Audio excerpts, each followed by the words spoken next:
Instead of seeing a big bus, see this as a ladder that people can climb to get out of a rut.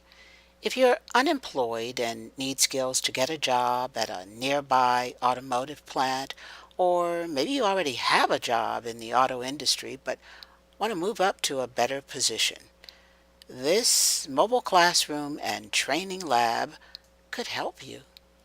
The focus of a news conference in Tuskegee recently, Dr. Jacqueline Brooks explains how this bus removes roadblocks. And so to be able to literally drive a training center into a community and have it parked there for a number of days or weeks or even a month so that our citizens can be trained is bringing learning right to the citizens. I just don't think it can get much better than that. We can leap the impediments that people have to getting trained. I don't have transportation. I don't have childcare. My car won't go 20 miles. I have to work at odd hours or learn at odd hours because I work during the day. Or I'm caring for children or an elderly parent. So these mobile units allow us the flexibility to be able to go and to teach in small segments. We don't have to teach 30 people at one time. We can teach 3 people at one time. So that really allows us, there's no citizen in Macon County that could not be touched by this. Spencer Ferguson is the instructor, and on this day, his job was to explain the inner workings of the mobile classroom. But the program also has another component.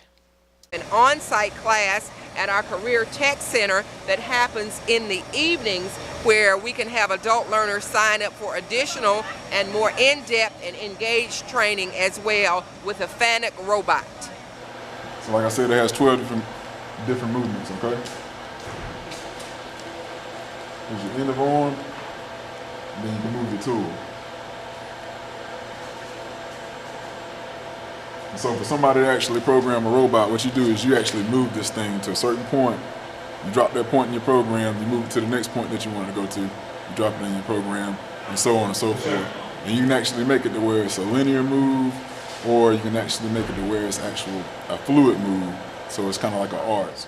The things that we're training with the technology, the electronics and the robotics, are in every manufacturing facility almost up and down the I-85 corridor. It's the job of the 21st century. Many robots are doing the job that people used to do. So now the jobs are programming and working on the robot. Anybody who wants this training can get it.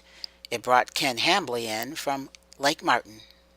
Because it's free and it's available. It's a very good program. Well, it sets Macon County apart. I mean, with the programmable logic controllers, the FANUC robots, the instructor, the classroom space, the mobile teaching unit, which allows us to be able to take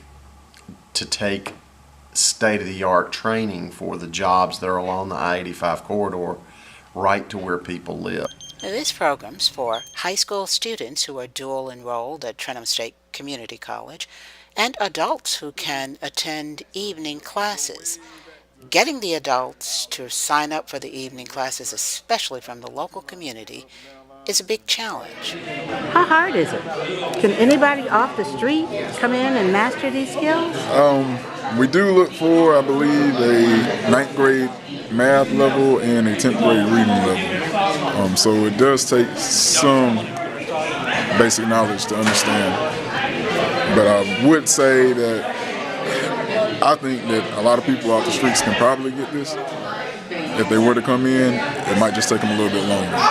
So I don't try to turn away anyone for training if they're trying to better themselves. Altogether, this is a $2 million grant from the Appalachian Regional Commission, supplemented by in-kind support from the Macon County Board of Education, the City of Tuskegee, Trenholm State Community College, and the Macon County Economic Development Authority.